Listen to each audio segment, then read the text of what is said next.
Seguimos conversando con el analista Amílcar Ferreira.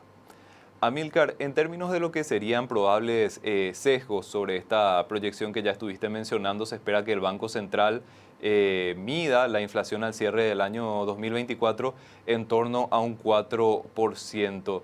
¿Hay algún tipo de sesgo que identifiques con relación a lo que sería esta proyección? No sé si el tema tipo de cambio podría eventualmente tener algún tipo de incidencia. No digo que la inflación se desborde por esto, pero estadísticamente podría tener algún tipo de relevancia hacia el cierre del año. Se está hablando también de una caída de los precios del petróleo, que no sé si eventualmente puede trasladarse al consumidor. ¿Hay algún tipo de sesgo alcista o bajista que identifiques en este tramo del año? Bueno, en este segundo tramo del año, en este segundo semestre, estamos viendo un aumento importante, diría, de la cotización del dólar con respecto al guaraní. Y bueno, obviamente esto genera presión inflacionaria porque una parte importante, yo diría más o menos un 50% de los bienes de esa canasta con la cual se mide la inflación son productos importados, ¿no? Yo siempre le digo a la gente, si querés entender cómo se mide la inflación, la composición, tenés que abrir tu heladera, ¿verdad? Y vas a ver una mezcla de productos nacionales y productos importados. Vas a ver por un lado la lechuga, el tomate, ¿verdad? Etcétera, productos que se producen acá, pero también vas a ver la mayonesa, la aceituna, etcétera, productos importados. Entonces, toda esa porción de productos importados que componen la canasta con la cual se mide la inflación, al subir el dólar se vuelven más caros en guaraníes.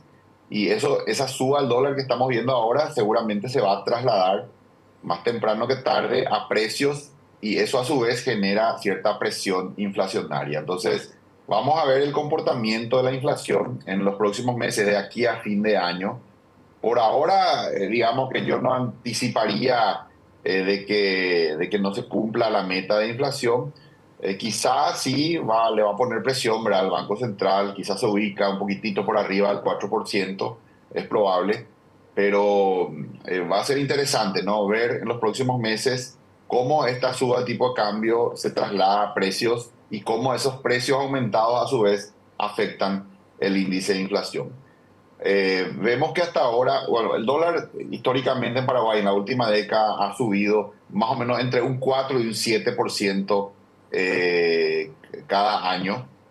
Y por ahora vemos que la suba producida hasta ahora está todavía dentro de ese rango, o sea que si bien es motivo de comentario, ¿verdad? Y también incomoda seguramente a gente que tiene, por ejemplo, cuota en dólares, pero viendo el comportamiento comparado con su variación histórica, vemos que está todavía dentro de un rango, digamos, dentro de ese rango histórico. Y también en línea con devaluaciones que se están produciendo en la región. Este no es solamente un fenómeno en Paraguay, sino que se está dando con otras monedas también de la región, esta devaluación. Entonces, vamos a ver, ¿verdad?, en los próximos meses cómo se equilibran estas dos variables. Suba el tipo de cambio e inflación. Están vinculadas, como expliqué, y bueno, seguramente una va a influir en la otra. Pero como cierre el comentario, yo te diría que todavía no veo que esto afecte al punto de que no se cumpla con la meta de inflación. Amílcar, ¿y cuál es tu percepción sobre los argumentos que están dando lugar a esta suba del dólar? Se habla de que en este 2024 se tuvo una presión que inició mucho antes tal vez de lo que se esperaba en torno a esta suba del tipo de cambio. ¿Qué estás viendo particularmente? ¿Influye la tasa de interés de Estados Unidos, la tasa local? ¿Hay menor oferta de dólares en el mercado? ¿Hay mucha demanda? ¿Qué específicamente te parece que está tirando para arriba al dólar? Es una combinación de todo lo que mencionaste. Yo creo que la principal razón para mí es que el sector importador está muy dinámico, está, digamos, demandando dólares para pagar importaciones. Yo creo que hay cierto nivel de optimismo, diría yo, del sector importador con respecto a la posibilidad de las ventas que van a realizarse en este segundo semestre. Entonces, dado eso, o sea, que esperan buenas ventas tanto el sector, por ejemplo, agronegocio, que está trayendo agroinsumos para lo que va a ser el inicio de la zafra en el mes de septiembre, y por otro lado el sector comercial, ¿verdad?, que se está estoqueando a esta altura del año para lo que van a ser las ventas de fin de año. Entonces creo que las previsiones de ventas son buenas en líneas generales, entonces eso hace que el sector importador compre un volumen, digamos, importante, y eso a su vez genera una demanda de dólares para pagar esas importaciones. Y por el otro lado, por el lado de la oferta de dólares, el precio del principal producto de exportación, la soja, este año estuvo en un nivel un poco más bajo que el del año pasado, y eso hace que también el ingreso de divisas haya sido un poco menor. Y entonces vos tenés una oferta de dólares que ha disminuido, una demanda fuerte, digamos, creciente, y bueno, el equilibrio entre ambas cosas se da con un tipo de cambio más alto. Por otro lado, también las monedas de la región acá, justamente estoy mirando un cuadro de medición, ¿verdad? De cuánto se ha movido el dólar, ¿no? Desde inicio de año hasta septiembre. El real se ha devaluado 15,28%, el peso colombiano 7,8%, el peso chileno 6,9%, el guaraní se ha devaluado 6,2%, el peso uruguayo 3,3% y el sol peruano 2,2%. O sea que la devaluación paraguaya está, digamos, a mitad de tabla, ¿no? No ha sido Paraguay el país que más ha devaluado o en el cual se haya devaluado más la moneda. Hay países donde se ha producido, de Sudamérica, donde se ha producido una devaluación mayor, y también hay países donde se ha producido una devaluación menor. Estamos a mitad de tabla, ¿verdad? Entonces te decía, como segundo factor, también la devaluación de las monedas regionales. Con respecto al dólar, las tasas en Estados Unidos también hacen que atraigan, ¿no?, dólares a Estados Unidos. Salen también dólares de la región, y bueno, un poco el guaraní también fluctúa, ¿no?, en función a esa canasta de monedas regionales, y eso sería otra explicación, ¿verdad?, de la suba al dólar. Eh, Creo que es todavía, mirando ese escenario, digamos, relativamente normal, en línea con lo que está sucediendo en economías vecinas. Ciertamente impacta precios locales, pero estimo yo que el Banco Central va a arbitrar los mecanismos para finalmente cerrar el año con una inflación dentro de su rango meta. Amílcar, ¿puede haber algún tipo de especulación de agentes que tienen posiciones en dólares y que posteriormente necesitan guaraníes y tal vez están esperando algún tipo de cotización inclusive más alta para que esos dólares le rindan más en guaraníes, o que haya agentes que estén atajando un poquitito los dólares en sus posiciones, y esto haga que justamente ante un escenario de menor oferta por el tema de la soja y demás, también colabore para que el tipo de cambio suba? ¿O no te parece una cuestión que se pueda dar en nuestro mercado?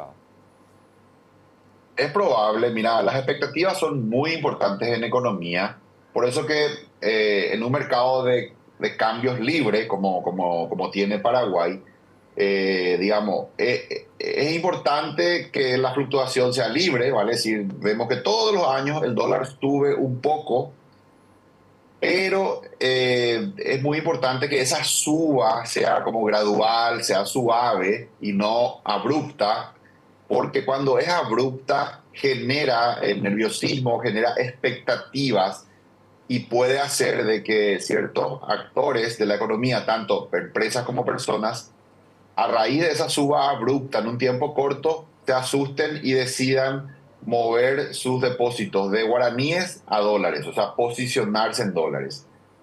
Si muchos actores económicos hacen eso, eso a su vez hace que el dólar suba más porque aumenta la demanda por dólares.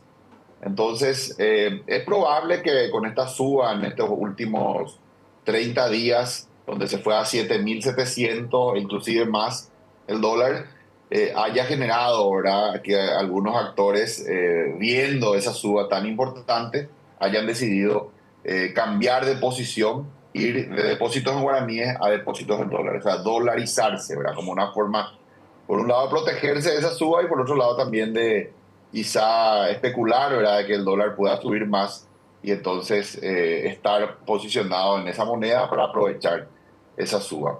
Se da lo que se llama la profecía autocumplida, ¿verdad?, de que si mucha gente piensa que va a subir el dólar y por eso toma la decisión de demandar dólares, de entregar sus guaraníes y comprar dólares, ese hecho aumenta la demanda de dólares y hace que el dólar todavía suba más. Algo de eso seguramente hay, y bueno, por eso que te decía que el manejo de las expectativas es muy importante. siempre y cuando la suba del dólar sea suave y pase como desapercibida, no genere ningún tipo de nerviosismo o que llame la atención en el mercado, bueno, las posiciones de los depósitos se mantienen relativamente estables. Hay que recordar de que Paraguay es una economía bimonetaria perfecta, solemos decir, porque en número redondo, más o menos el 50% de los depósitos están en dólares y el otro 50% están en guaraníes por libre decisión de los actores económicos. Y bueno, cuando hay una suba así abrupta en un tiempo corto, podría generarse, ¿verdad? De que parte de ese 50% en guaraníes decida irse a dólares y entonces eso cambiaría un poquitito la ecuación, quizá de un 50-50 se va a ir a un 55-45, algo así, ¿verdad? Mm. Siempre puede ocurrir eso. Y bueno, repito, más que nunca es importante la intervención del Banco Central para suavizar esos picos y bueno, permitir que el dólar flote, pero digamos, de una manera suave, sin picos importantes, para que eso no genere intranquilidad en el mercado. Amilcar, y hablando un poquitito de la tasa de política monetaria, que es probablemente la herramienta principal que tiene el Banco Central para ir controlando la inflación, ¿te parece que esta tasa de referencia actualmente fijada en un 6% anual tiene la posibilidad de variar en este último tramo del año? ¿Podría darse algún tipo de ajuste? ¿O te parece que estamos en un nivel que va a ser difícil de variar teniendo en cuenta este escenario macro que estuvimos mencionando? Mira, dado que la inflación está ya normalizada, podemos decir, este año, esa tasa de referencia ya genera un rendimiento real, o sea, la tasa de política monetaria está por encima del valor de la inflación, entonces hay un rendimiento real. Para mi gusto, yo soy más, digamos, desarrollista que monetarista. Para mi gusto, el Banco Central debería bajar, seguir bajando, seguir con su dinámica de reducción de tasas y de esa manera ayudar a la economía. ¿Verdad? La economía necesita de tasas más bajas, tasas competitivas, para de esa manera invertir, ¿verdad? Lograr financiamiento a tasas más bajas, porque hay que recordar que la tasa de referencia también es un indicador para lo que luego van a ser las tasas de mercado, las tasas de préstamos a la economía. Entonces, creo que hay espacio para bajar un poco más todavía esa tasa, manteniéndola todavía en el terreno de la rentabilidad real, pero con un nivel más bajo y de esa manera ayudar al estímulo de la economía. Creo que más que nunca ahora se necesitan esos estímulos porque hay que recordar que la inversión pública se ha reducido, ¿verdad? La inversión en infraestructura por motivos presupuestarios. Paraguay acaba de alcanzar grado de inversión, necesita también mostrar resultados, una inversión creciente, eso es lo que dicen, por ejemplo, Moody's, en el informe por el cual, en el comunicado más bien por el cual le da el grado de inversión a Paraguay, menciona que espera que los niveles de inversión privada en Paraguay se eleven sustancialmente. Entonces creo que es importante, no necesario en este momento, utilizar los recursos que tenemos a mano de política monetaria, en este caso, para estimular ese crecimiento, estimular la inversión. Por ende, repito, para mi gusto, esa tasa debería seguir bajando. Las próximas reuniones del Comité de Política Monetaria, creo que sería bueno, ¿verdad?, que eso siga bajando y de esa manera ayudar a la economía para tener un gran cierre del 2024 y también, ¿por qué no?, un buen año 2025 en el capítulo de las inversiones. Amilcar, te agradecemos muchísimo tu tiempo y análisis. Estamos en comunicación. Un